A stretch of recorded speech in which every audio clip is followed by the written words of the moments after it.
The Zone have our 16 Saturday night fight night shows, right. And the pay-per-view shows, they have a first and last refusal on. So I think a lot of the problem is with these early fights coming in at 5 p.m. It's not great from a scheduling point of view. Showtime made an offer and the Zone decided to pass on this fight. So every pay-per-view is up to the Zone whether they're going to take it or not. They've got the option to. So obviously they took the AJ fight, they took Usyk against Bellew, and this one ended up with my friends on Showtime. They're selling you all Wolf tickets, people. You're eating them right up. Hey, pussy, are you still there? I back. Trust me, I back. But I'm not impressed by your performance. You'll do nothing. You'll do nothing. Shut your fucking mouth, you'll do nothing. You'll do fucking nothing. Not one of you will do nothing. I'll tell you what, bro. I was out there, I was fighting all the hitters, bro. You ain't fought no hitters. Come on, guys. Normal. I'm not saying I would fight you. I would kill you. John, do you think I'm just gonna sit there and let you kill me, John? I mean, really? No, don't be scared, homie. I'd like to take this chance to apologize to absolutely nobody. The double champ does what the fuck he wants. I'm gonna beat you into the living death. I mean, maybe that's your job, but where I come from, people like that get slapped. That's fucking illegal. Native, you just shook up the world. How's that feel? Hey, I'm not surprised, motherfuckers. Yeah, this is a simulated death match. And you haven't simulated anybody's death yet. I said it last year. We're not here just to take part. We're here to take over. What is the game plan going in against him? The game plan is you go in there, hit him with some good shit, don't get hit, and come home with a pocket full of cash. Who the fuck is that guy? Everybody's on steroids. The whole UFC, everybody. I'm gonna go home tonight. I'm gonna drink a Coors Light. That's a Coors Light because Bud Light won't pay me nothing. Do you want to be a fighter? That is my question. Any of you radio personalities think you want smoke? Call me Mr. Chimney. I want smoke. Yes. What is up? MCR family on the Daily Edition Show live on YouTube, obviously podcast forum, iTunes, Spotify, iHeartRadio, etc. If you listen on podcast forum, drop that 5-star review. Write the review out because we still have that 1-star review, and that shit is pissing Rob off. You can just tell. Look at him. Look at the vein popping on his forehead and the lack of hair. Okay, we need those 5-star reviews. I am Matt, the Hipster Hunter. Obviously, it is going to be mainly a preview show. Obviously, we have Dylan Whyte versus Derek Chisora 2, Josh Warrington versus Carl Frampton, the beginning of the PBC on Fox Steel with the Charlo brother doubleheader, Jamal Charlo versus Matt Korobov in a late replacement fight, and obviously Jamel Charlo versus Tony Harrison, and obviously a ton of fights on the undercards of all 3 cards, and on top of that, the news of the day, Canelo Alvarez versus Callum Smith potentially in the UK. I don't know. And just a ton of news to get to, but I'm going to go out to Rob in UK. Mr. Robbie Hearns, how you doing? I'm good. Sorry about the technical hitch there with the MMA intro playing. You loved it. You loved it. My beautiful boxing one. It's yeah, obviously we'll be talking Whyte Chisora 2, Warrington Frampton. What else have we got? Like Matt said, the Charlos in action this weekend. And just some other bits and bobs. Usual little roundup, I guess, at the end. But where do you want to start, Matt? So obviously we're going to start with the fights, but of course you guys listening or ladies listening, call in 323-870-4051. Press 1 to get in the queue. If you're international, email me, mixedcombatradio@gmail.com to get a free international and permanent call-in link.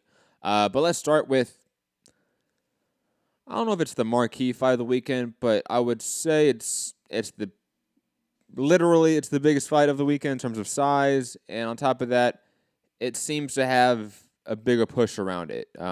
Even though maybe obviously the Jamal Charlo and the PBC debut, air quotes because they've already been on Fox before in the past, but the debut of their deal on Fox, maybe that obviously has its marquee side of it, but Dylan Whyte versus Derek Chisora 2, in a lot of ways, seems to be the biggest fight of the weekend. MMA is off this weekend, so there's no big MMA fights. There's no big Bellator. There's no big UFC. It is solely boxing.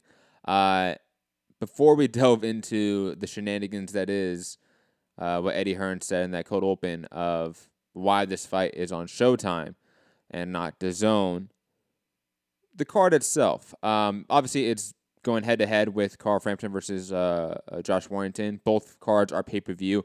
I've already asked you this off-air, but I want, obviously, you to tell the listeners, which one are you buying, Rob? Are you going to buy Whyte Chisora or Warrington versus Frampton?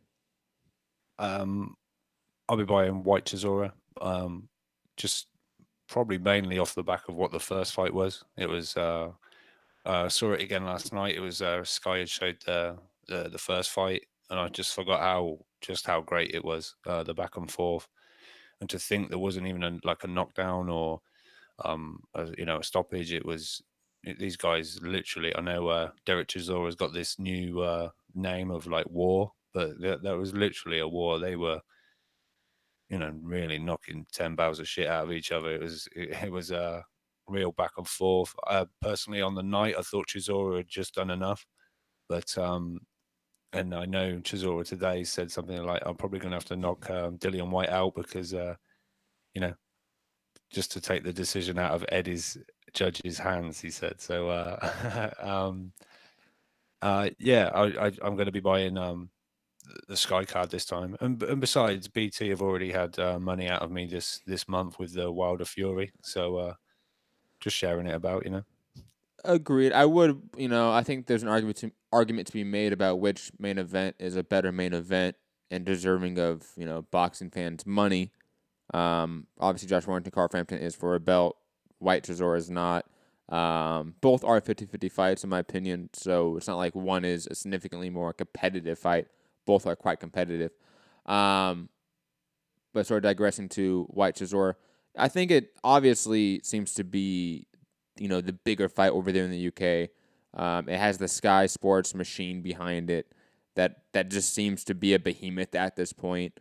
Even though BT is in and of itself a major corporation, a major network over there in the UK, it doesn't have the long-term standing with the boxing fans as Sky does. Sky's been around doing boxing for near what?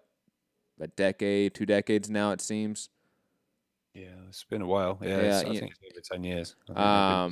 BT's been, other than the UFC, it's a new venture for combat sports on BT Sports, it seems, in my opinion, from what I've seen.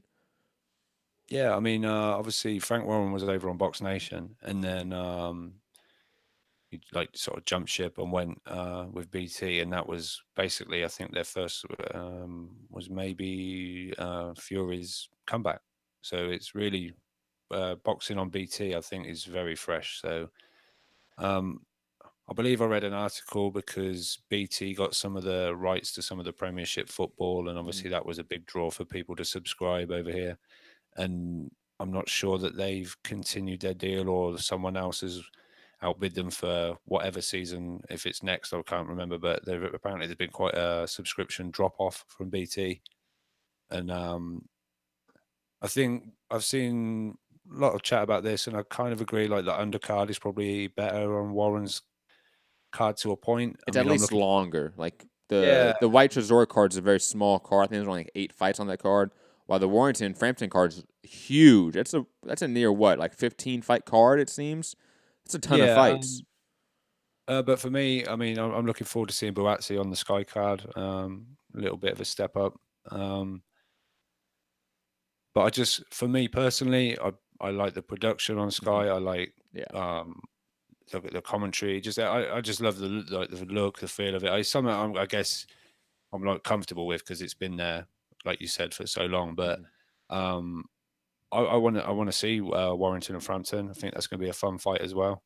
But yeah, on this occasion, Sky are going to get my pay-per-view. But I just think, again, it's a real shame that these are both on the same night. They're both pay-per-view, and we already had Wilder Fury on pay-per-view, so I know that's still only like 60 pounds, which is still probably under what you guys paid for Wilder Fury. So can't grumble on the money wise, but when you're used to what you're used to, and then suddenly you're asked to pay for 3 of them, Yes. it's a bit like, well, fucking hang on, and 2 on the same night, like that's ridiculous. Like that just doesn't happen.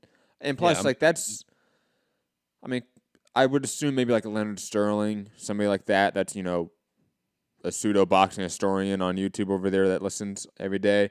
He might correct me on this, but I don't think HBO and Showtime ever went head to head for pay-per-views. I think they always respect each other enough to, or at least, there's that unspoken word of, hey, we're just not going to do that. And plus, from what I've heard, the pay-per-view distributors don't like that in the U.S. Of course, it may be different in the U.K. I'm not pointing past that, but it seems a new thing to have dual pay-per-views from competing big-time networks on the same night in boxing. That's not normal at all. Not really. I mean, obviously there's been clashes where it's not pay-per-view. I think cards have gone up against each other. But again, over in the States, I'm not sure how sort of regular or how many times that's happened. But I know Frank Warren had booked this, and they announced Warrington Frampton way before. And Eddie had plans of doing a December card, like a big December card. Like he wanted to do a Dillian Whyte to come back out again. And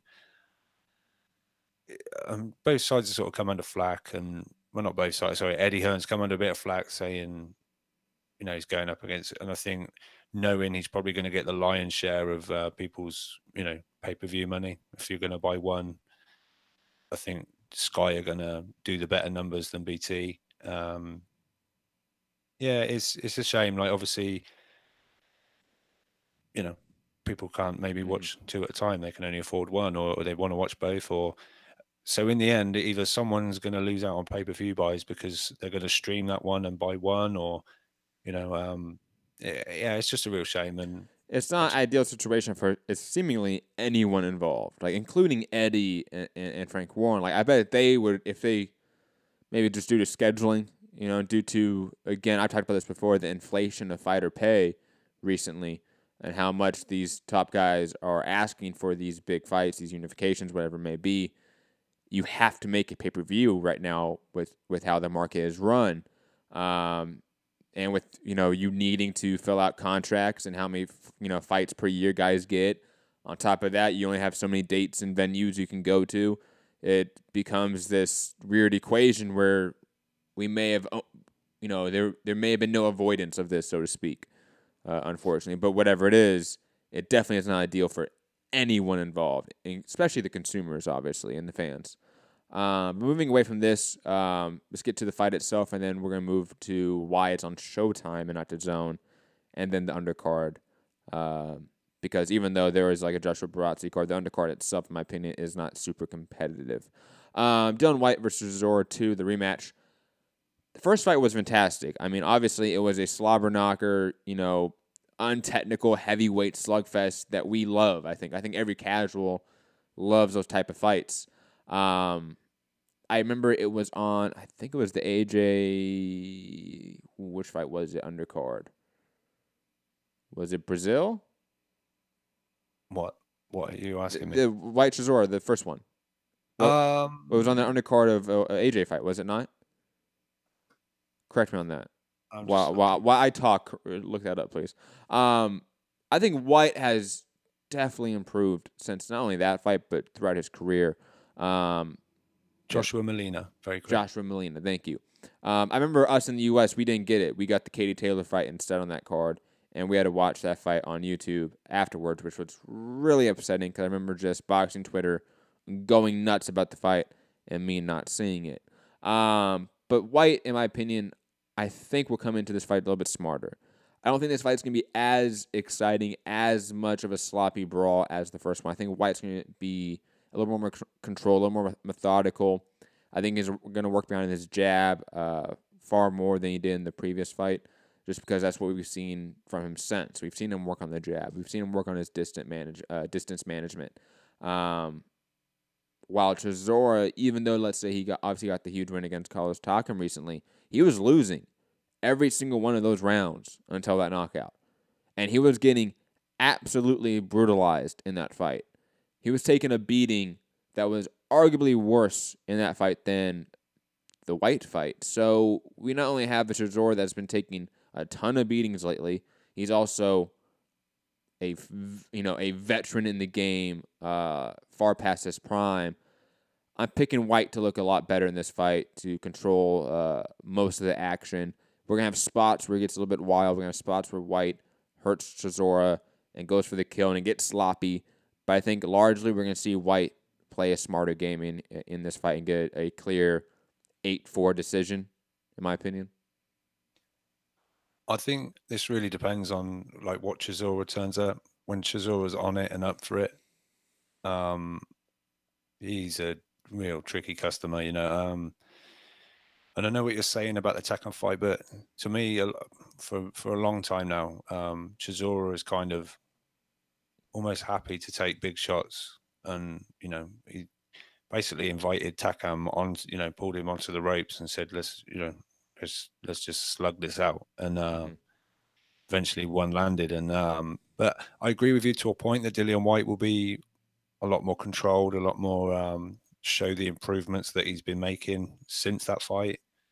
But I think there is real bad blood here, and I think if Derek Chisora can lure him into his kind of fight, it will all go back to square one, and it'll be the wild shots and the you know, just, you know, when the bell goes and there will be shots thrown after and things like that, because that's, you know, kind of how it goes with Dillian Whyte when if you can get into him a little bit. But I'm really torn because I know Derek Chisora's put a hell of a lot of work in. You know, the surprising join up with David Haye. He looks to be in the best shape I've seen him, and you know, and Dillian Whyte, we know, like I say, he's really improved in time. You know, I think he's shown us a lot more each time. But he was nearly finished in the Parker fight right at the end. He basically, I don't know, lunged to grab hold of him and held onto him and took him to the ropes and grabbed the ropes and sort of pinned Parker there because he was done. He was absolutely spent. You know, more, I think obviously more on exhaustion than you know, heavy blows that had wobbled him. I think he did just get knocked down, but a lot of that I think was through, you know, being so tired. But I'm just really looking forward to it. I think it's going to be an absolutely epic fight. But as far as a pick, I probably would lean Dillian Whyte, but I can see this maybe going 12 rounds again. But I'm going to lean Dillian Whyte with potentially a late stoppage. Okay, but I wouldn't be surprised with another 12-round real close one. I definitely agree with your point about if Chisora can lure him back into that fight, it could change on a dime, and then Whyte's stuck there. And that's not a place Whyte needs to be because he does get tired. He does tire out, I think, more so than Chisora, from what we've seen, from what happened in the first fight, from what happened since then. Let's move to why this fight is on Showtime. It's one that me and you have been debating nonstop for about 24 hours now because you ducked this work yesterday and didn't want to do a show. I want smoke. I'm sorry, ladies and gentlemen. He was busy wrapping presents, allegedly, at 10 p.m. Okay, whatever. But I should play the audio again just for people that are just tuned in and missed it. And then we go into why Whyte Chisora 2 is not on DAZN, why it is on Showtime, and why that may or may not be a bad thing for DAZN specifically. DAZN have our 16 Saturday night fight night shows, and the pay-per-view shows, they have a first and last refusal on. So I think a lot of the problem is with these early fights coming in at 5 p.m. It's not great from a scheduling point of view. Showtime made an offer and DAZN decided to pass on this fight. So every pay-per-view is up to DAZN whether they're going to take it or not. They've got the option to. So obviously they took the AJ fight, they took Usyk against Bellew, and this one ended up with my friends on Showtime. First off, I love the whole my friends at Showtime. I love that. Because you can tell like he's saying it knowing, like fully aware of the subtext there that he's been shading Showtime for a good 6 months now. But tabling that, because that's just funny to me. Like I don't get bogged down by that and like, oh, how dare he disrespect Steven Espinoza? Like, no, that's just funny to me. Friend Steven. Yeah, I bet him and Steven probably text each other all the time. Like, let's be completely honest.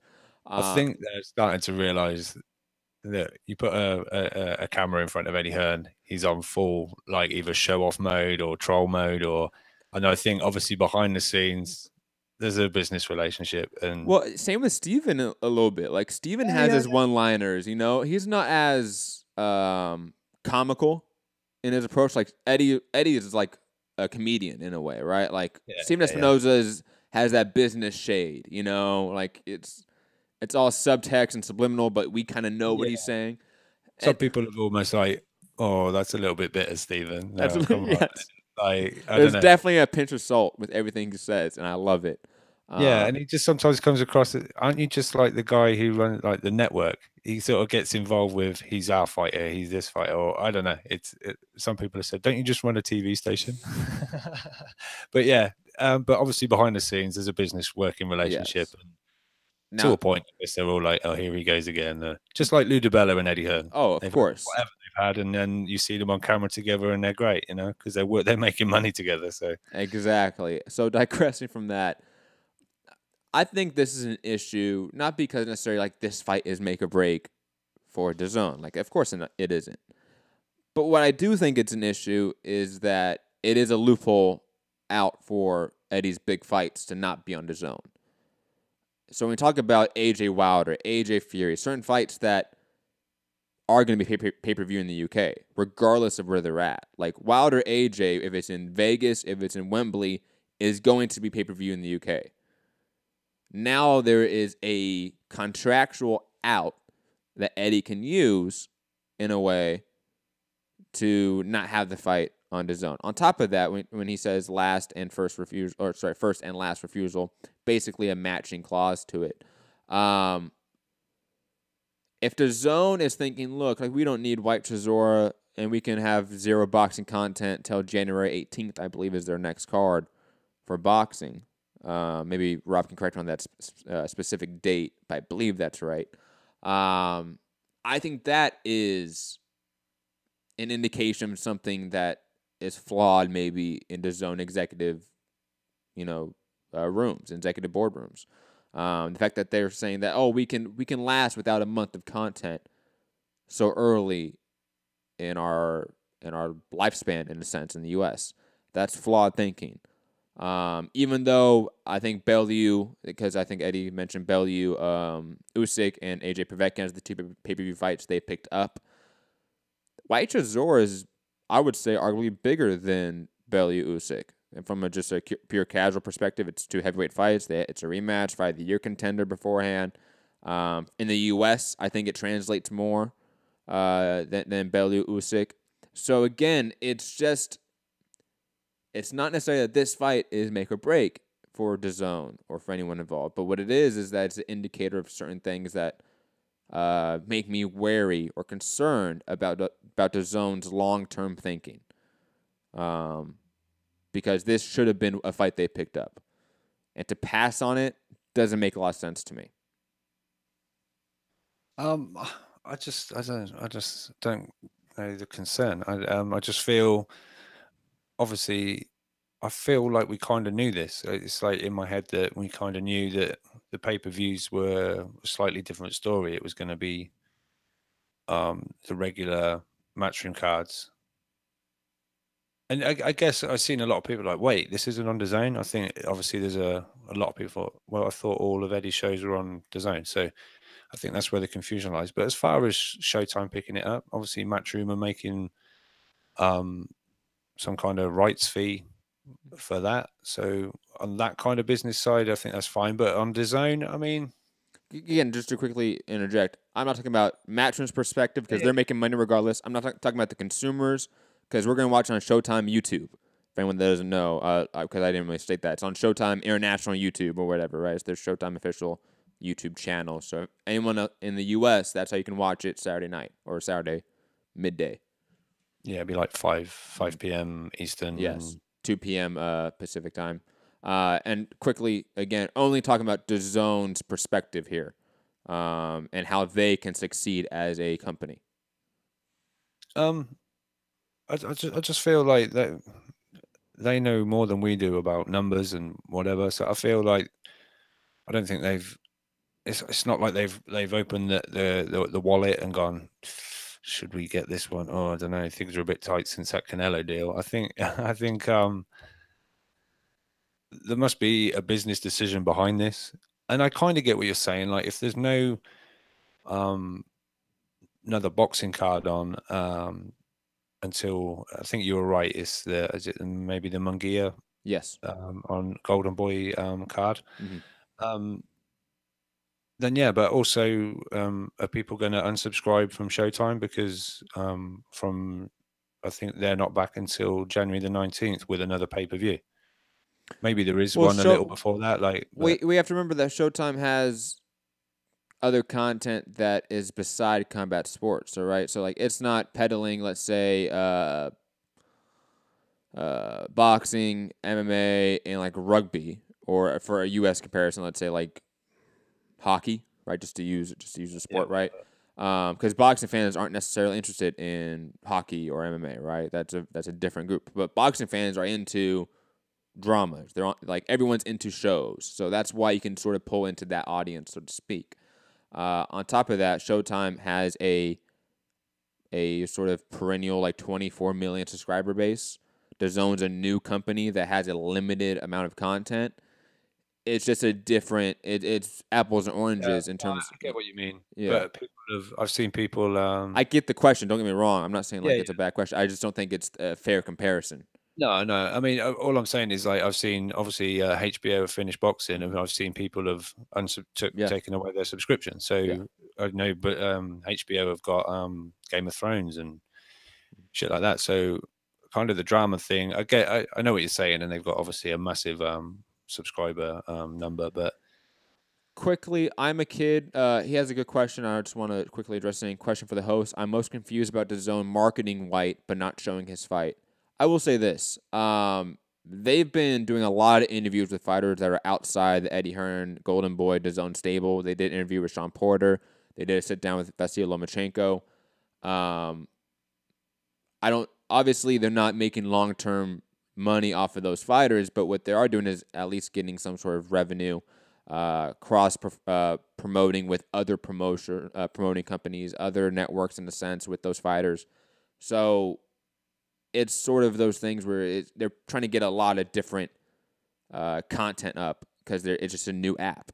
So regardless of just DAZN fighters, they're going to go outside that real house in a way.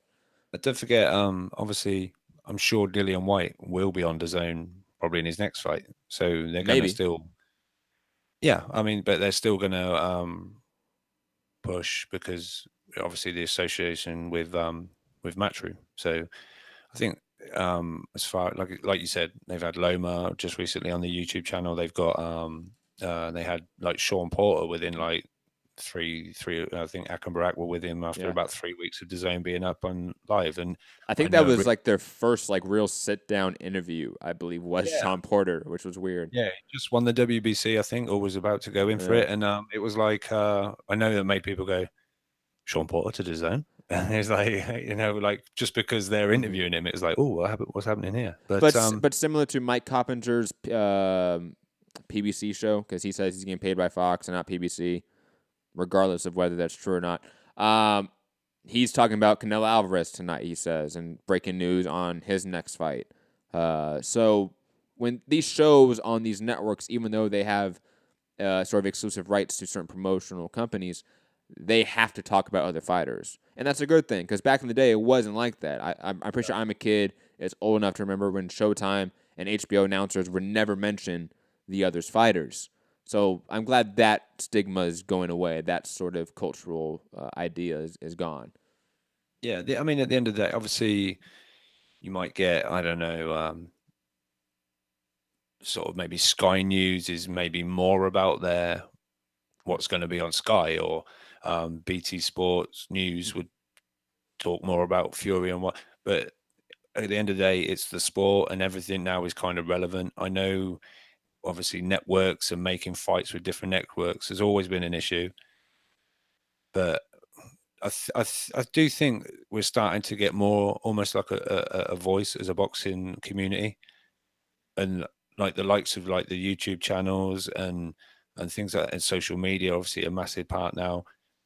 These promoters can't hide from what the fans want as easily, so pressure can be put on. So I think like the networks have to talk about, you know, the other side, the other fighters, and because and on top it's of relevant to the sport. And on top of that, I mean, this fight's another great example. Like, these fighters aren't really held to certain networks like they were in the past. Like, fighters are much more fluid when it comes to being able to work with different bodies and different entities, just due to the fact that most of them are network free agents. Like, right now, other than Canelo with that DAZN deal, no one else I can think of at the very top has a exclusive deal with a network right now, from my knowledge. Maybe an Usyk, I think he signed a DAZN in some capacity, but even he is not in terms of a drawing power, like the biggest fighter out there. So no, but I mean, I'm pretty sure whatever Joshua fight comes up, as we've heard, first and last refusal, DAZN are going to land the Joshua fights. So I'm glad you touched on that, because obviously AJ has some equity in the company. We don't know what it is, how much stock he has in the company, so to speak, but he definitely has some ownership stake in DAZN from what we've heard, from what's been reported by very reputable journalists. However, I want to connect it to what maybe a PBC has been doing recently and what Bob Arum has continued to talk about, the fact that those big fights are pay-per-view, for example, right? Could DAZN's big fights, whether it's AJ Wilder, who I mentioned, AJ Fury, these other ones, could they be moved off of DAZN and DAZN, in effect, be left to the mid-level cards and the lower-tier cards, and unfortunately, that's all the consumer gets? Again, what potentially is happening with PBC and Fox and Showtime with what it seems they're trying to do. Do you see what I'm saying? Do you see the comparison? Yeah. I get what you mean. I guess things are just so fresh and new, and I think we just have to really just sit back and, you know, kind of watch this all play out, because I think there's an element of like speculating or guessing as. Well, of course there is, but I mean, let's speculate. Like, is that a concern? Let's say I know it's hard for you because you're not a DAZN subscriber, right? You don't have any real like emotional connection to it, right? Like, I pay $10 a month, right? So I want my content to be good. I want to get my money's worth. Put yourself in my shoes for a second, Rob. As a DAZN consumer, as a DAZN customer, would you like the idea, or is it would it be concerning to you? I should say, would it be concerning to you if the big AJ fights, the big pay-per-views from Eddie Hearn aren't on DAZN, and they get moved to some other platform that you then have to, you know, go through? For example, for this fight, we don't get the rest of the card.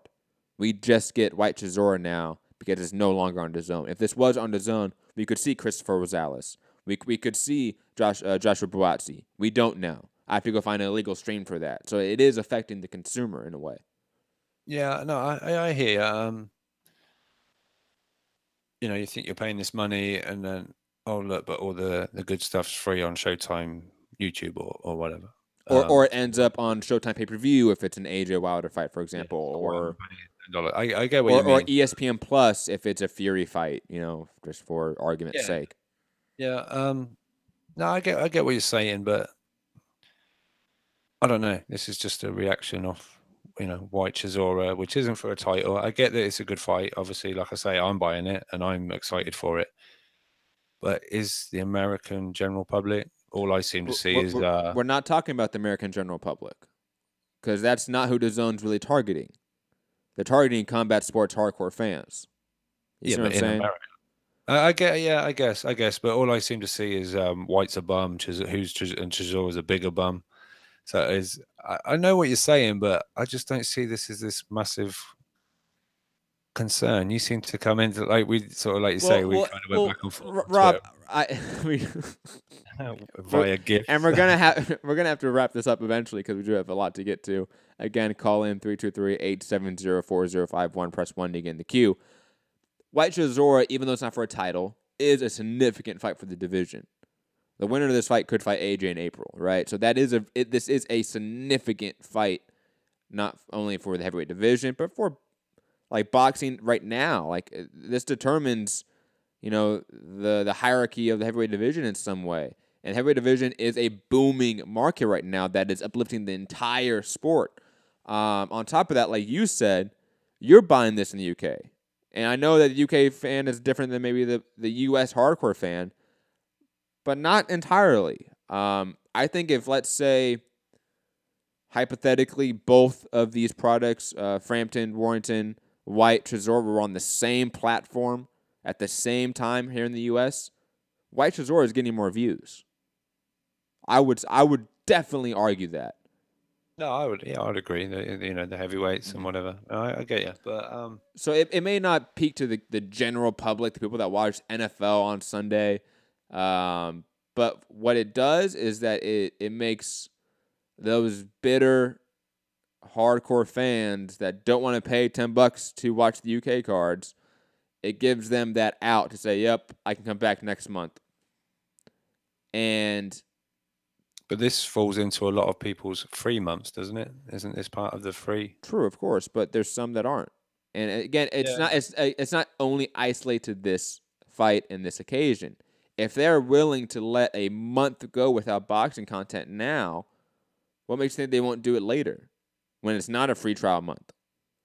Like there's already that thought at DAZN that, we can let it slide. We don't need box. We can be with DAZN. I mean, we can have Bellator and then come back to some Americas and that'll be fine. It's not. It simply isn't. I don't know. I just think reading a hell of a lot into just this one decision at the moment. But I get, like I say, we'll have to see. I'm definitely reading a lot into it. Of course I am. That's what my job is to speculate, commentate, give my opinionated points about everything. So this is my opinion about this news, is that this is a concern. I'm not saying that DAZN is going to be canceled now. Like, fuck DAZN. I'm not saying that. But what I'm saying is, hey, if you're listening to DAZN, people, John Skipper out there, if you're listening, this wasn't the smartest idea.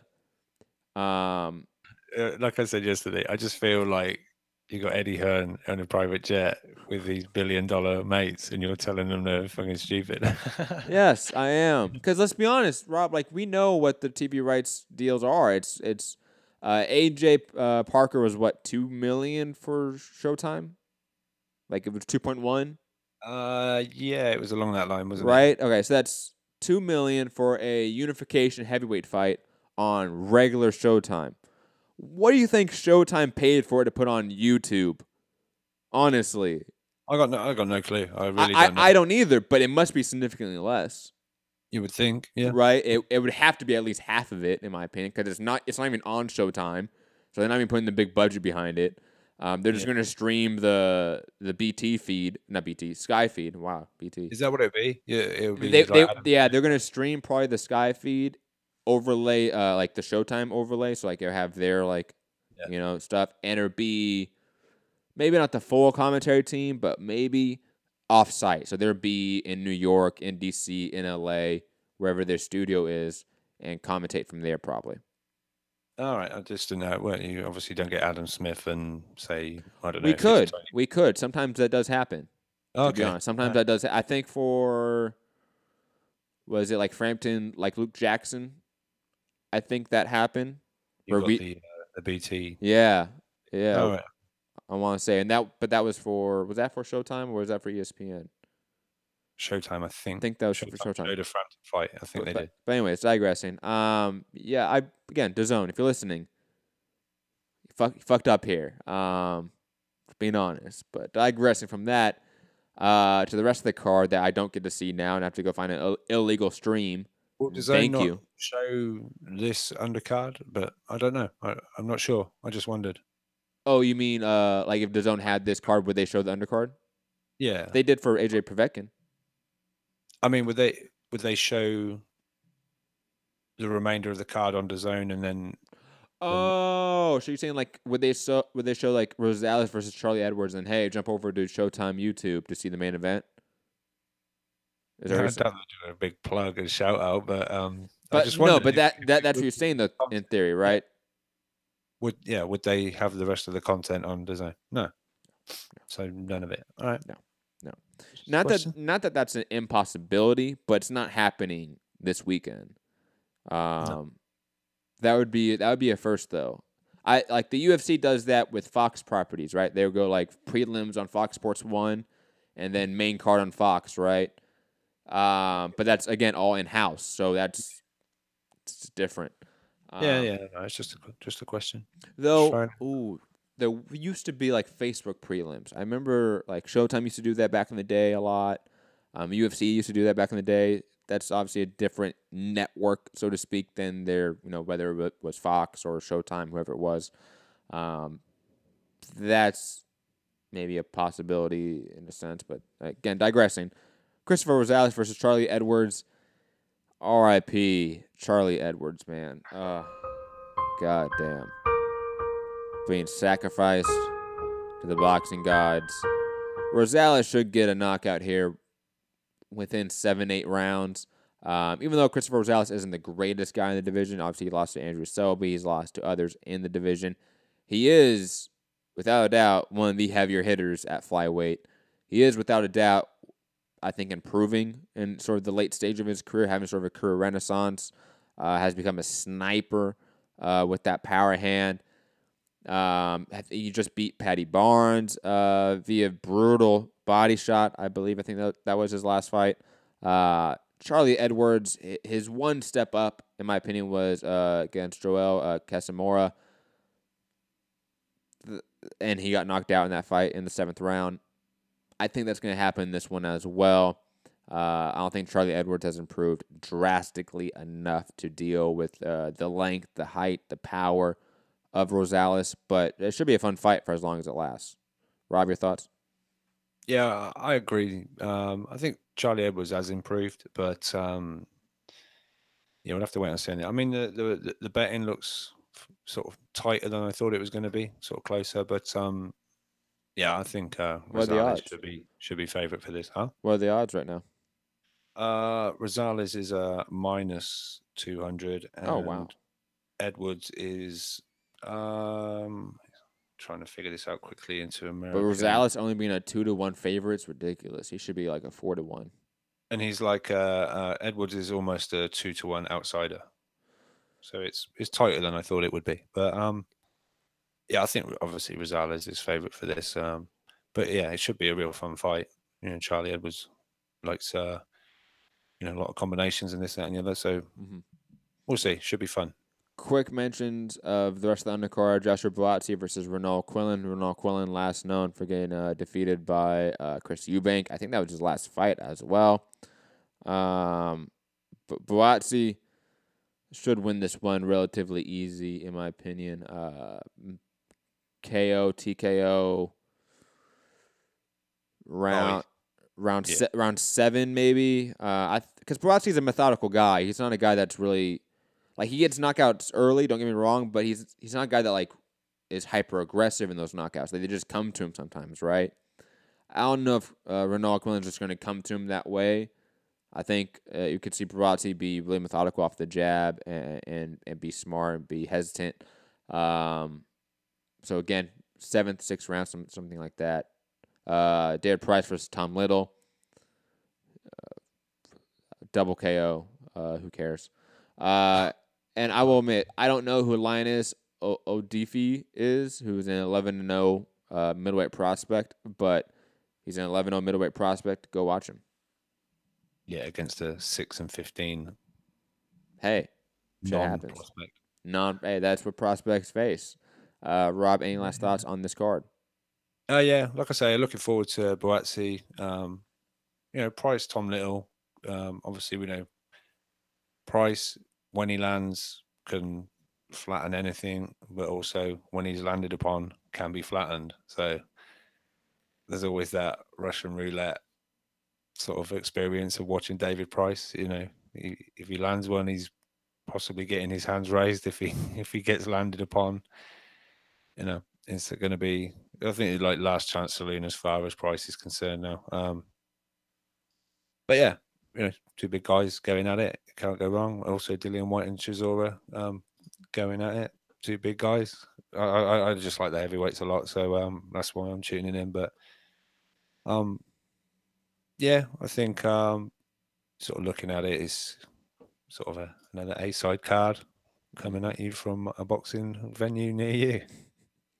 Also in the UK, we're going to move over to its direct competitor that night on ESPN Plus in the US and BT Sports box office in the UK, unfortunately. Josh Warrington versus Carl Frampton. We're going to work our way bottom to top and quickly mention some of the guys on the undercard because it is a stacked undercard. Paddy Barnes is on the undercard versus the dreaded TBA. Billy Joe Saunders on the undercard after losing his title due to a PD test versus Zoltan Sarah. Michael Conlon on the card versus Jason Cunningham. Martin Murray on the card versus Hassan Nadam. Thomas Fury making his debut. Undefeated guys, Jack Massey, Lyndon Arthur, Nathan Gorman versus Razvan Kahoni on the card. And Mark Heffron versus Liam Williams. A-side should win every single one of those fights, in my opinion. Rob, thoughts on the undercard? Yeah. I wouldn't be picking Kahone. Kahuni, whatever. It doesn't matter. He's losing. Like, the guy's irrelevant. Kahanu? Kajanu, yeah, Razvan Kajanu. But anyway, who cares? Called him Kahone. Who cares? Yeah, I'm interested to see Tommy Fury. Obviously, he's facing the 10, 102, and 3 fucking 102 losses. Holy shit. Shout out to you, man. That is a record right there. Yavinhis Adreviz. It looks like binary to start with. Like 1-0-1. But yeah, he's obviously there for a reason. Tommy Fury to get a lovely, shiny, brutal knockout of some description. I wonder if they're all decisions, those 102. But yeah, Nathan Gorman, obviously, good prospect, heavyweight. A lot of talk about Nathan Gorman and Dubois was ordered by the British Border Control, but Frank Warren doesn't like that. And he says, in 18 months' time and this, that, and the other. But yeah, again, like you say, A-side's probably all the way. Martin Murray, obviously, I think in a good fight with Hassan Nadam, but it should be a real good one, that one. And then, yeah, on to the main event. I mean, take it away, Matt. Well, I know we're probably going to disagree on this fight from what we just know from each other. Josh Warrington, in my opinion, should win this fight. And I don't think it's going to be as competitive as some may think or hope. For one, Carl Frampton's a guy that his entire game is predicated on him controlling the pace. That if he is not controlling the pace, his game unravels. Josh Warrington is supremely talented at making you fight his pace. Carl Frampton's a guy that, while he does have great footwork, has great head movement, is a guy that is not moving constantly. He's not an erratic mover. He's a efficient mover. Josh Warrington's an erratic Energizer bunny of a fucking devastating boxer in there. He is, again, Josh Warrington may not be the most talented guy in terms of boxing, but what he is, he's devastating. He reminds me of a Denis Shafikov, a Ruslan Provodnikov, guys that are in your face, constantly pressuring you with combinations, great lead left hook, great attention to the body. And I think Frampton is always going to be in this fight trying to get back into his pace, back into his rhythm, trying to get Frampton away from him, trying to get some sort of air to breathe and some space from Warrington as he's just continually to pressure him. Frampton has some tools to counter that forward aggression. He has a great uppercut, great jab, great sense of timing. So it's not like Frampton doesn't have tools to win, but what he does have to do is fight perfectly for 12 rounds. He's going to have to fight tooth and nail to win rounds, while Warrington's entire game is built off of winning rounds and making you tired, making you work his game. That's just a very difficult guy to fight. On top of that, I do think it is a seeming passing the torch moment in a way. Frampton, though not done with his career in any form or fashion, definitely seems older, I would say. Definitely doesn't seem in the prime of his career. While Warrington, in my opinion, is building a lot of momentum, seems to be surging. I think Warrington's going to be in and out, moving side to side constantly, throwing tons of combinations. And Frampton's going to look lost in there with all that movement, with all that stimulus coming at him. And he's going to get pieced up in the process. And it's going to be a fun fight, but I don't think Frampton's going to win 5 rounds. I think it's going to be more like an 8-4, 9-3 decision where it's competitive throughout, but Frampton's just not doing enough to win the rounds. Rob, your thoughts? I think your assessment of Warrington is good. He's obviously, throws a ton of punches. I felt in the Selby fight, he'd done it in bursts. There were periods of time where, he let Selby get off shots that maybe, he shouldn't, but obviously it requires a hell of a gas tank to do what Warrington does. So, taking little breaks and then, the old Sugar Ray Leonard kind of thing of looking good at the end of the round, like 1 minute to go and then turn it on, and he kind of almost like jumped into attacks, really pressured Selby. But I just think Frampton's just going to be just a little bit too good for him, personally. I think he'll be the more accurate, the better selection of shots. And I personally think he'll probably... Well, I personally think Frampton will stop Warrington, but it was going to be a real fun fight. I just, wish this was on the Sky card, not the BT one. But obviously, I'll be able to watch it somehow. It's okay. When we do the live fight chat, I'll have both fights up at the same time, and I'll just give you, we'll talk about Whyte Chisora mainly, but I'll give you updates on Warrington Frampton. Give you spoilers. Don't worry. Okay. But that's just how I see it going. I think it's disgusting how you've gone from a Frampton fanboy to just turning your back on him completely. But it is. Hold on. It is kind of disgusting. Like, I have to agree with you on that. Like, look, we always, me specifically, I shit on fickle boxing fans, right? And you just proved to be Mr. Fickleton from Fickleville.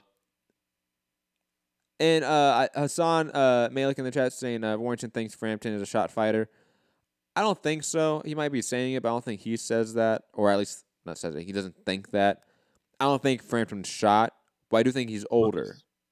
Like, if that makes sense. Don't think he's shot either. The bookies don't think he's shot. Is that what you said? What are the odds? He's like a -250. Oh, he's the favorite? Frampton's the favorite? Yep. Ooh, 2-1. Wow, put in comparison here. Rosales and Edwards is a closer fight in the bookie's mind than Frampton Warrington. Similar. It's pretty similar. Warrington's almost a 2-1. He's so he'd be like maybe what would you call it? Plus 180 or something like that. Yeah, plus 180, plus 200, something like that. Yeah. That's bad. Like, this should be almost even money in my opinion, because again, Frampton, you think he's going to stop him? Walk me through that stoppage. Like, how do you think he gets to the point of stopping him? Just because he's constantly hitting him with accurate shots throughout the night, and by the 8th round, Warrington's just been eating too many shots, coming in, coming out. Is that your?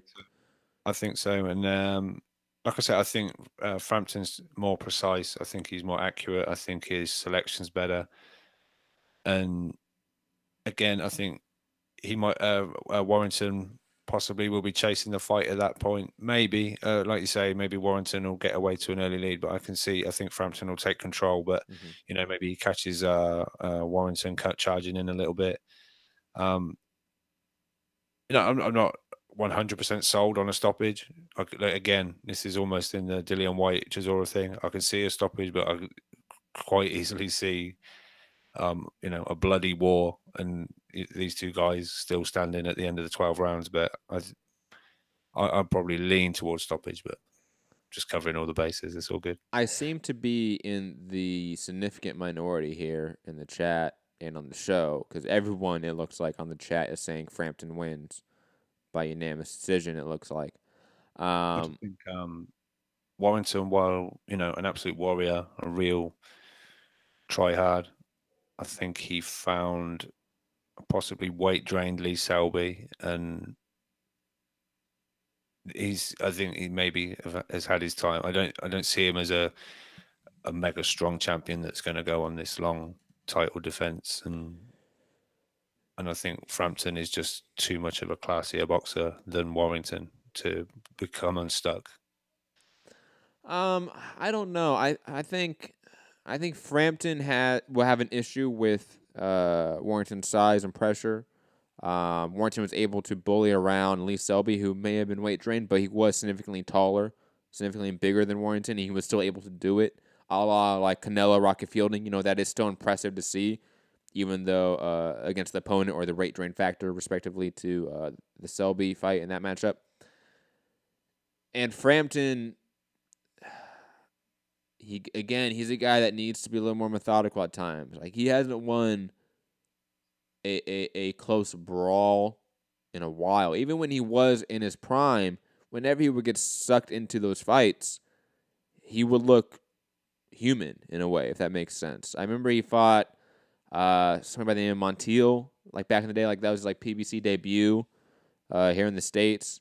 Maybe look that up for me, Rob. And that was a back and forth fight. And Frampton wasn't really able to stick to his boxing and keep it that little bit of a slower pace.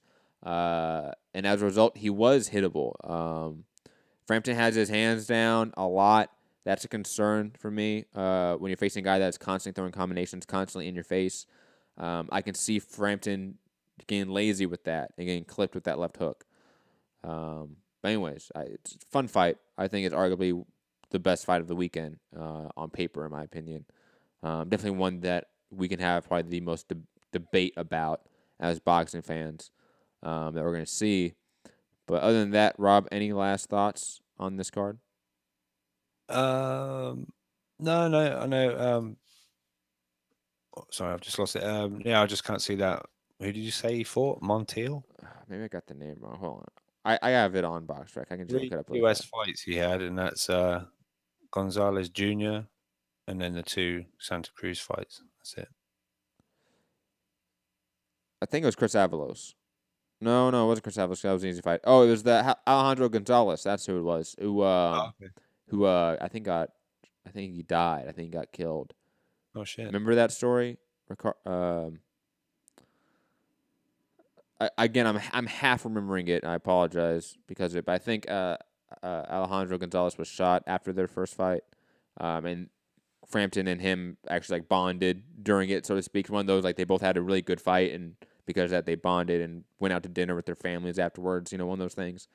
And I think Frampton like wore a shirt like in honor of him and a few of his fights. I think he brought his family to some of Frampton's fights. So I don't know the specifics of it, but if you're listening out there, go look up that story. I think it's a really good story to just sort of see Frampton's side, his personality outside the ring.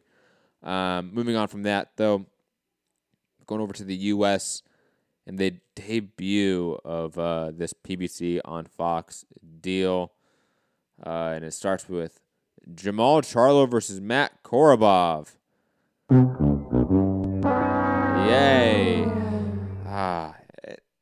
And look, obviously, like, it wasn't supposed to be Matt Korobov. It was supposed to be Willie Monroe Jr., but even that wasn't the most exciting matchup to make. It's just weird. Like, similar to when Eddie and DAZN, like the first match from USA card on DAZN, it was Jesse Vargas versus Thomas Delorme. Though this is a better card, in my opinion. we expect more from PBC. I always state that. Like, PBC has the biggest stable. They have the most champions in boxing. We expect a lot because of that. So when they don't deliver, it's upsetting. And again, you're sort of entering this deal with this main event. And I don't know if that was, the greatest thing to do. Again, it was supposed to be Jamal Charlo versus William Monroe, and those were the two best middleweights they have. Jamal Charlo is a name they're trying to push. So beforehand, it made more sense. Now it's unfortunate. It is the way it is. This is the game of the unexpected, or the theater of the unexpected. I don't know where even to start with this card, Rob. I mean, the notable names is like the FA Ajagba, obviously. Yeah, let's quickly just run through the undercard because there's some prospects we should mention. FA Ajabi, 7-0 heavyweight prospect, a guy that we've all been hyped on, I think, right? Like, I think everyone that's a boxing fan sees that guy and goes, yep, I want to see him versus Daniel Dubois in like 3 or 4 years. He's on the card. The Bartholomew brothers are on the card. Take that for what it is. Terrell Gachet, who just lost to Islam de Laura, he's back on the card against Joey Hernandez. Dominic Brazil against Carlos Negron. Dominic Brazil should win that one relatively easy, in my opinion. Obviously, the co-main and main event, the Charlo brothers, Jamel Charlo versus Tony Harrison, and Jamal Charlo versus Matt Korobov. Quickly, Rob, if you want to say anything about the undercard itself, then we're going to jump into those two fights. Yeah, just be interested to see Brazil, see how he goes. Obviously, he's been in the news today. He wants his Wilder shot. He is the mandatory. Obviously, again, Ajagba. Hopefully, Santino Turnbull doesn't step between the ropes before the first bell goes, and we actually see Ajagba having a fight. Yeah, not much else as far as I'm concerned that's, piquing my interest too much. But yeah, on to the Charlo brothers. Let's go to the co-main event. Jamel Charlo versus Tony Harrison. Tony Harrison on a little 3-fight win streak since that Jared Hurd loss. This is a fun fight. I think it's an obvious setup towards a Jared Hurd unification, sort of common opponents. The rumor is that Julian J. Rock Williams will be fighting Jared Hurd sometime in the first half of 2019. Tony Harrison's a skilled boxer, a tall, rangy guy. He's difficult, can definitely play spoiler, can definitely make you look bad, make you look human. But Jamel Charlo should win this one without a doubt. I think Jamel Charlo is still probably the better boxer of the two. I think he is the heavier hitter of the two. On top of that, he is in a fantastic gym over there with Ronnie Shields, and constantly training with Jamal Charlo, his brother, as well, and the Earl Spence gym over there with Derek James. I just don't think Tony Harrison really has much to do here to win, other than maybe be on the bike, using his jab, using a lot of lateral movement, making this fight a little bit ugly, and winning rounds, stealing rounds as a result. But other than that, I don't really see Tony Harrison matching Jamel Charlo in any category. And if this fight does sort of get stuck in the mid-range and Charlo starts teeing off, I don't think Tony Harrison's going to last that long. I'm probably picking 9th round, 8th round, 7th round TKO, somewhere around that Jared Hurd knockout as well, and the Willie Nelson knockout as well. But good fight. Definitely one that seems to be a setup for other things and bigger fights down the line. Rob, your thoughts on it? Yeah, I mean, Tony Harrison coming off a split decision win against Ishe Smith, I don't think is a indication of great form. And he's recently addressed that, the stamina issues aren't a problem anymore, which again, sometimes that just makes me think, so there's still an issue then. I don't know. But yeah, I can't, you can't look past Jamel Charlo in this one. It's think, a foregone conclusion that he's going to knock him out at some point in the fight. Probably mid to late, sort of 5 to 8 sort of area, I reckon. So, yeah, and obviously, I think people just want to see these guys in actual like step up fights, but I think maybe more Jamal on in the 160 sort of side. I think he's going to find it hard and get frustrated because he'll have criticism leveled at him, but it's not necessarily criticism that is his fault. Because he's telling everyone, "I want Canelo, I want Triple G," but these guys are elsewhere, and how easy is that fight going to get made? So let's just move to the main event. It seems Jamal Charlo knockout over Matt Korobov. Right, we both agree on that. Round 4, right? Like we really don't need to touch on that too much, right? Yeah, no. Obviously, Mauricio Suleiman went on the Boxing Voice. I think it was yesterday, maybe the day before. Could be wrong about that. It came out. It said that the WBC is going to order a Triple G Jamal Charlo fight for a eliminator to fight obviously Canelo for the WBC title. A, do we think that order ever happens? And B, do we think it ever actually gets enforced? Because really, that's the fight like a Jamal Charlo needs is a Triple G, is somebody like that. I think all will be revealed before Christmas. Apparently, we were supposed to hear where Triple G was going to land network-wise by Christmas. Unless it's Christmas 2020, I don't know. But I think we should know pretty soon. And if it's DAZN, I think we'll see that fight doesn't, get enforced or. Well, what if it's ESPN? Like, what if it's something like that where it's not? But again, are we going to see Charlo go over to ESPN for this fight, or are we? I'll put it this way: we saw the WBO order a ESPN fighter and a DAZN fighter, and there was a purse bid. Obviously, purse bids aren't really involved with this fight, but if it is ordered, I mean, there is some sort of obligation from either party, regardless of their network affiliation, to come to some sort of agreement or agree to not come to an agreement. You understand? So, again, even if I understand your point. I agree with it mostly that if Triple G goes to the zone, like Charlo just isn't getting that fight most likely. Triple G is on that Canelo rematch path in a way. Charlo seems to not be anywhere near that in terms of just side of the street, wrong street, wrong county. It's just unfortunate. Like, it really is that we have to even, like, have this discussion. Like, the WBC will order this fight, but, will they? Like, will it even matter? Like, the fact that we are at that point is just sad, right? Like, yeah. It's what happened with the Wilder Fury rematch. Like, they sanctioned it. They didn't order it. Like, okay. So, like, none of this really means anything. Yeah. I know. And like I say, out of all of it, obviously there's fights for Jamal. There's obviously Hurd. A lower fight. There's there's names of note that will give credit and add to resume and legacy or whatever. But Jamal, I don't know. I think he's going to end up sort of treading water and not get the shine that he maybe deserves. And we won't know that he deserves it if he doesn't get these fights and prove to the world that he is what he says he is.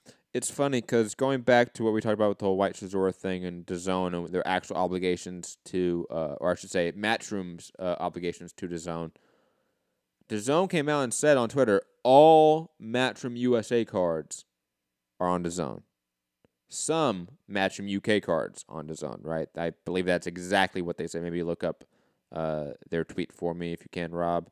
But I'm pretty sure, verbatim, that's what they said.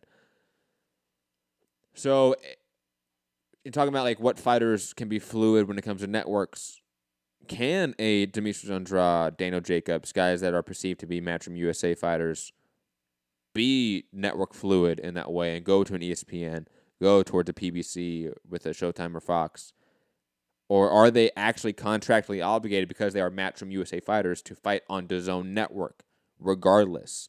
Again, there's so much we just don't know here that that the fans, the consumers are left in the dark, and I would assume maybe some of these fighters are too. I don't know if Andrade knows that particulars of that, if he can do that, if he is actually contractually locked into the zone because he is a Matchroom USA fighter. But it makes it, again, talking about Jamal Charlo, bringing it back to that, it makes it much more harder for Jamal Charlo to fight some of those guys, like a Daniel Jacobs, who's a champion, a Demetrius Andrade, who's a champion, if that's the case.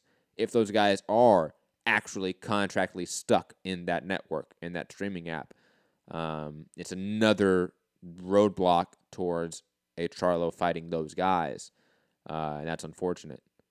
Their tweet says, all Matchroom USA fights are on DAZN. Most Matchroom UK fights appear on DAZN, but not all. Whyte Chisora Saturday will not be on DAZN.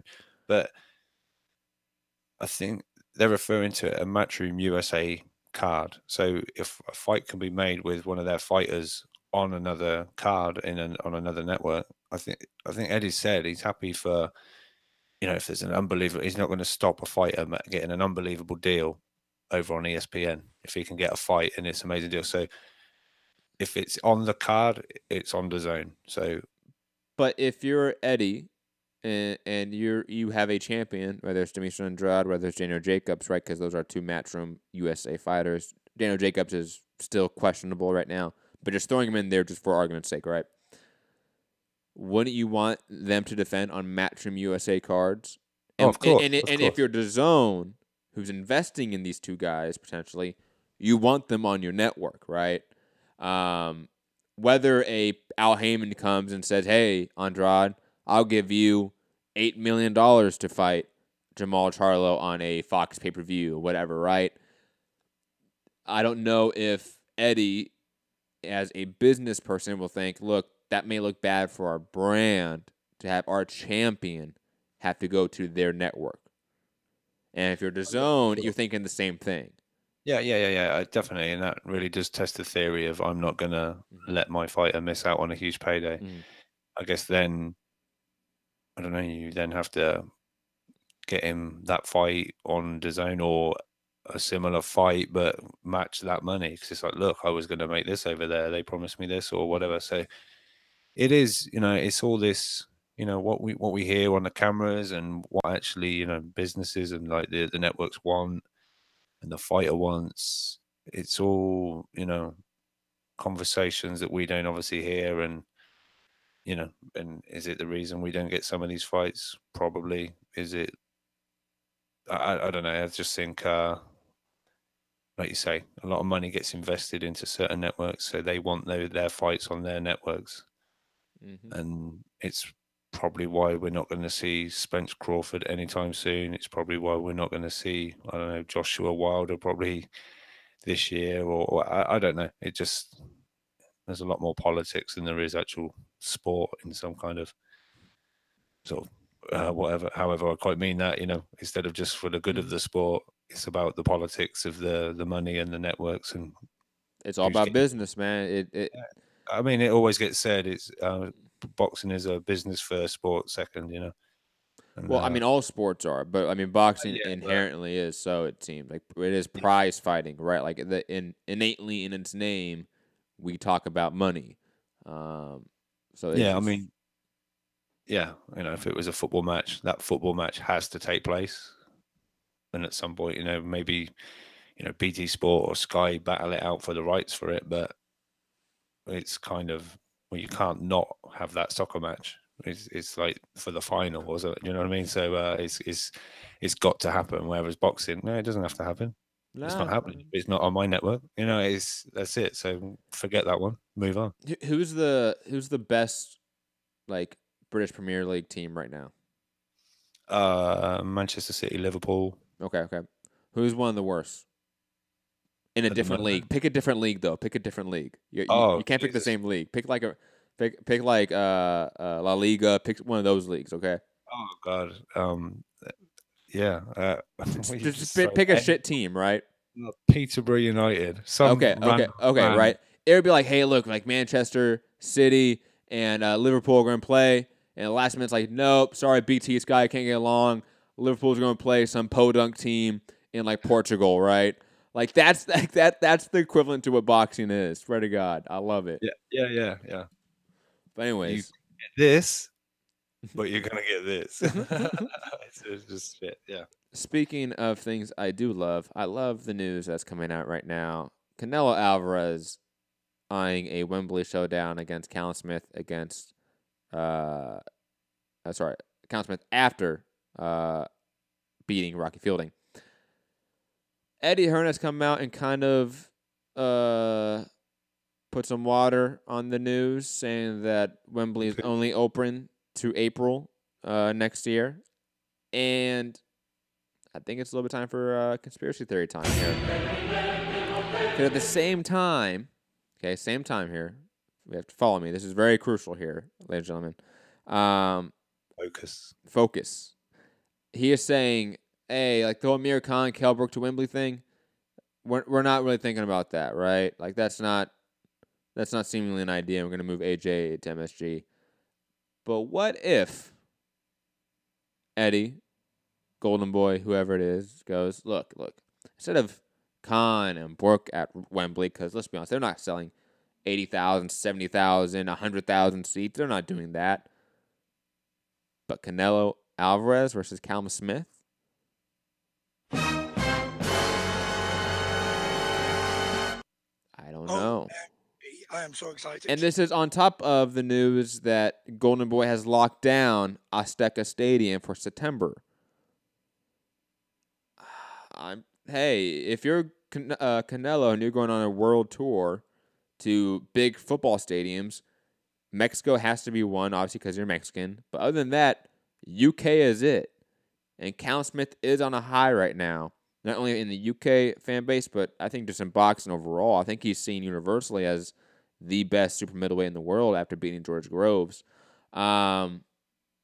So even though there's some obvious flaws to this conspiracy and flaws to this fight happening, Robert Hearns, obviously since you know Eddie quite well, thoughts on this? Yeah, when it first the story first came out, I think it comes from Eric Gomez. Said this is possibly next with like Wembley Stadium and against Callum Smith. I was like, whoa, geez. Everyone sort of thought, oh, he went for the regular title, the 168 at the regular title, but now he's going after the WBA Super and the ring belt super middleweight, and it's like shit, But like you say, Eddie's kind of put some water on the fact of April 13th is literally the only date available for Wembley Stadium next year. So I was like, oh, that's kind of that then. But then our conspiracy kind of kicks in, and you're like, oh, AJ moves over, takes on Gerald Miller at MSG. And we've got an empty Wembley Stadium looking for a superstar to fill up 90,000. But this is my thing. I don't think it sells 90,000 tickets, Canelo and Callum Smith. No disrespect to Callum Smith. He's obviously gone on and done good things. But he's not going to be a massive ticket seller. Maybe in his hometown, but even then, I don't think he done very good at the Liverpool Echo Arena. Look, 1,000 people came to see Rocky Fielding get his ass kicked by Canelo to New York to see that. You don't think, again, 50,000, 60,000 people are going to come to cheap price tickets to see Canelo fight Callum Smith, and that's actually perceived as a legit fight? I don't know. I don't know about that. Do it in Callum Smith's hometown then, and do it in Anfield, the football ground, which actually holds 50 to 60 or whatever. Well, again, let's not get the Wembley thing is fun because it adds to that conspiracy. But let's be honest, Canelo versus Callum Smith can happen in Vegas, New York, Enfield. Like it can happen like anywhere and still sell. Like they don't need Wembley. And let's remember, like Canelo's paid. He's kind of been paid. I know there's other revenue to be made and to sort of cover whatever. So obviously there's maybe a Las Vegas at whatever ticket price is better as far as generating money.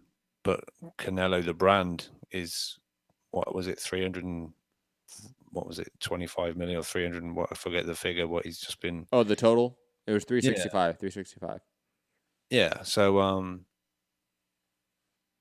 he's kind of good. He doesn't need to do the big promotion and buy those pay-per-view and this and on top of that, this is guaranteed money. He's getting guaranteed 30+ million a fight, 38 million, 40 million a fight, guaranteed up front. So that's why we're hearing now, I think, Azteca Stadium, when before that wasn't really an option because they wanted the Vegas money, they wanted the site fee to help pay Canelo and that back end money. That's not really a part of the equation at this point, it seems. That's why they went to MSG. That's why they're thinking Azteca. That's why they mentioned Wembley.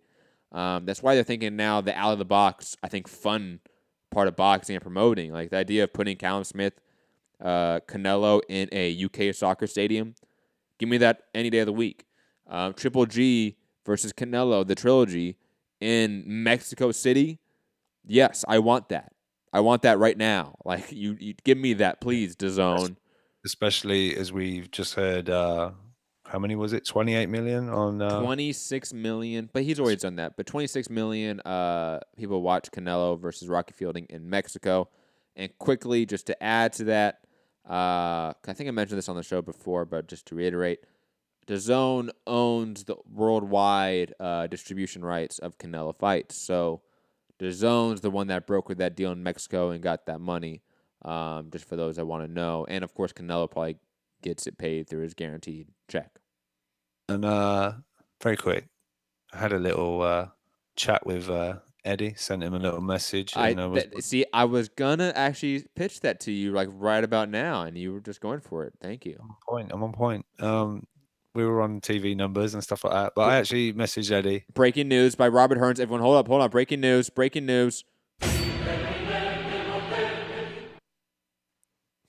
Yeah. Don't get excited. There's not actually a number attached to this because But there is in a way, Rob. I hope you understand that there is a number that we can now look at. There's a gauge. There's a gauge. Breaking news. Michael Benson, you listening? You better act the show, motherfucker. Just saying.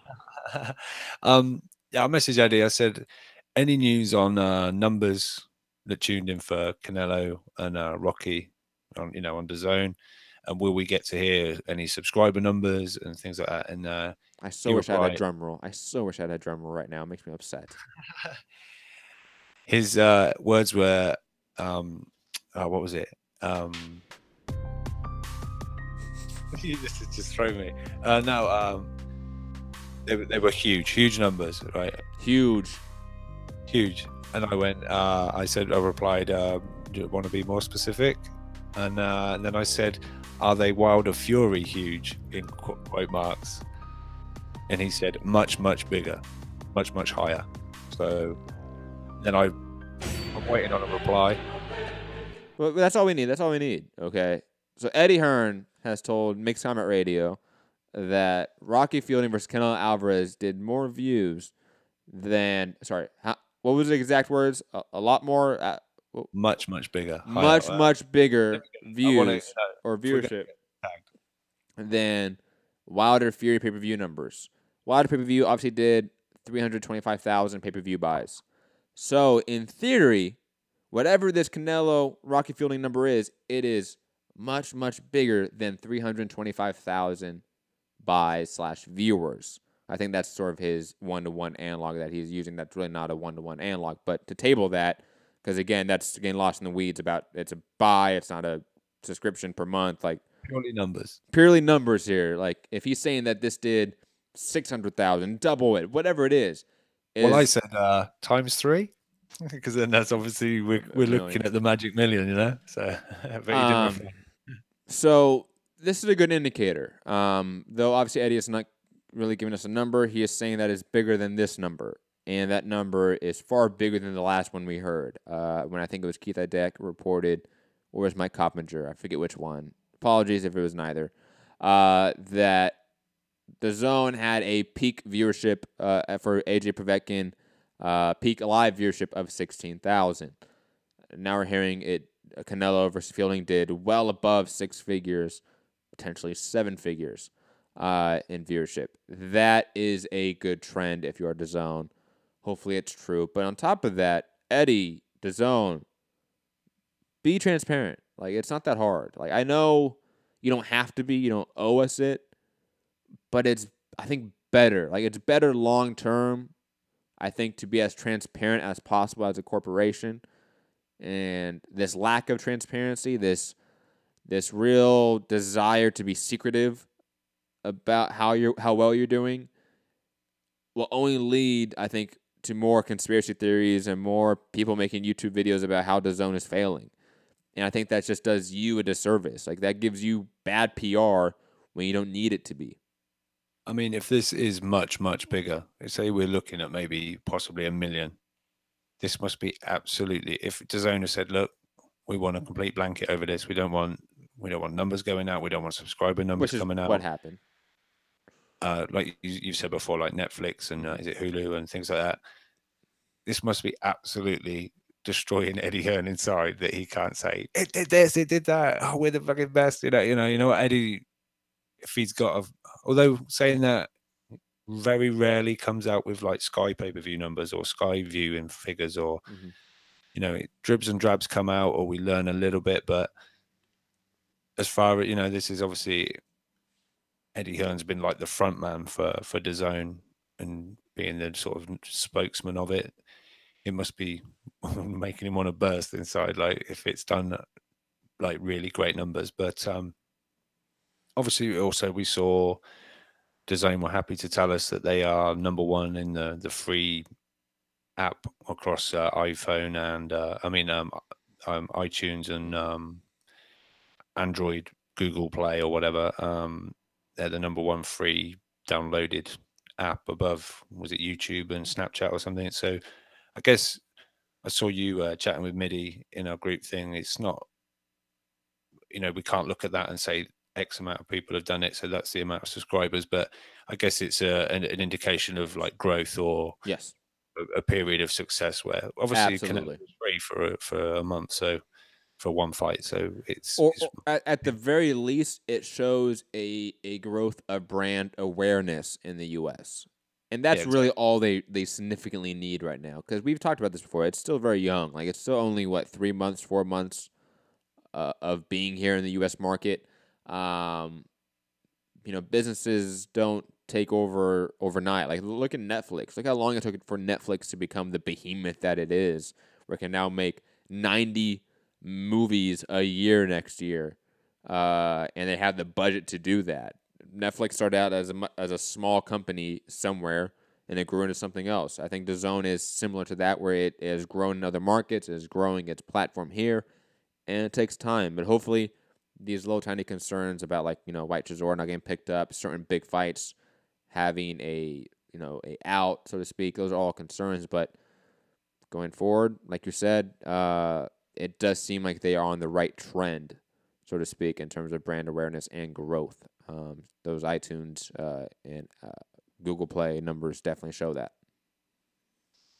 Yeah, definitely. I mean, I don't think it's that easy to find out just how many via the Apple Store, but I think you can kind of get numbers on. You can in the Android store. I think the last time I heard it was like 5 million downloads, but again, I don't know if those are worldwide downloads. Like, there's I don't know if that's just the U.S. market. I don't know if that's the North American market. Like, I don't know if that's worldwide numbers. We need more info. Fugatti in the chat, you better send me a link if you say stats like that, Fugatti. What did he say? Apparently, DAZN has hit 5 million subscribers. All right. Send the link, Fugatti. You got my number. Let me just message Eddie. Is it Mayweather Pacquiao big? I don't know.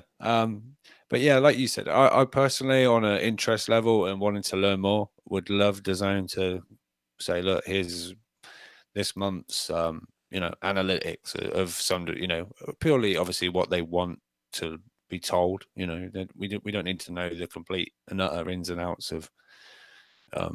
No, we do. All right, you do because you're a geek. But I was right. Like, even ESPN's press releases, like, I'm not 100% happy with. Like, it's it's just a press release. Like there's no real transparency with whether those numbers are true or not. Yeah, I can write a press release. Yeah, like I can write it, say, hey, MCR has done 1 million views this month. Doesn't mean it's true, but what you can go and look at my YouTube numbers and see if it does 1 million views. You can see how many views my shows get. You know, you can literally do that. SoundCloud, you can see how many views the show gets on SoundCloud. You know, you can do those things. So for us to not know what these events are doing is just, again, concerning. Because usually if you're doing well as a corporation, you brag about it, right? If you're pulling numbers, if you're making money, corporations around the world will brag about it. And I don't see a lot of bragging right now. I see, again, some DMs here and there, but I don't see press releases even. And again, just a red flag in a way, as Rob just turns off his screen. Super rude like that. Makes it super ugly for the watcher. I'm sorry. It's Tony Bellew looking great. Go pick up your package at the door, right? Is that what you're doing? I'm back. I know. Call in 323-870-4051. Press 1 to get in the queue. We'll be taking callers as soon as we have callers. So if you want to call in, do so. Otherwise, we'll be heading out of here relatively soon. Last couple of news topics of the day, and we will head out of here. Badu Jack versus Marcus Brown, and 2 other fights set for January 19th at the Manny Pacquiao Adrian Broner undercard. I love this. I think, it's just such a relevant fight in the division. It makes it probably a clear number 1 contender for a belt somewhere. On top of that,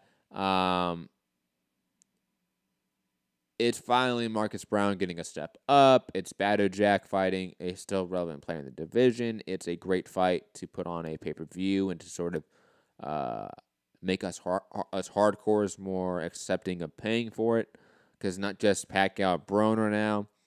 I'm a little bit hesitant to pick who wins yet.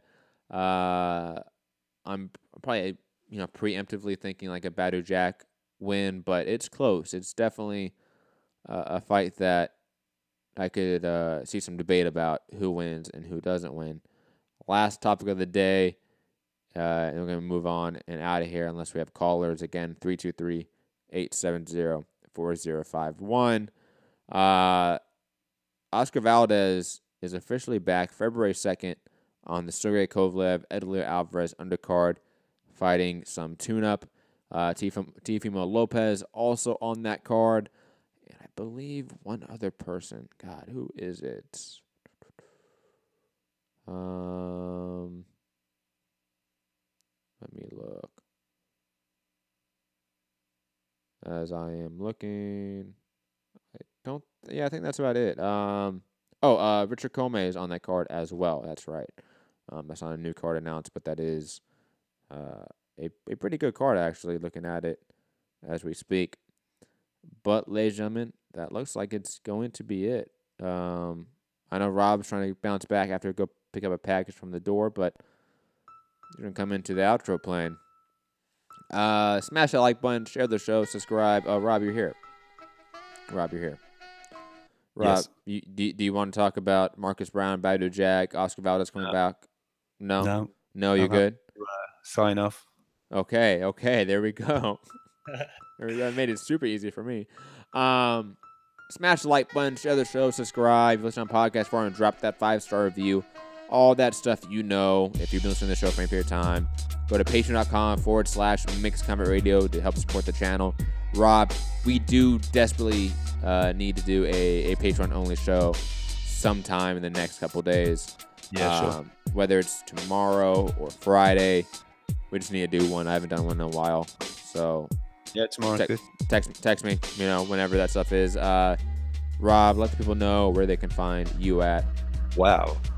They can find me on Instagram and Twitter at UKRobMCR. Oh, whoa.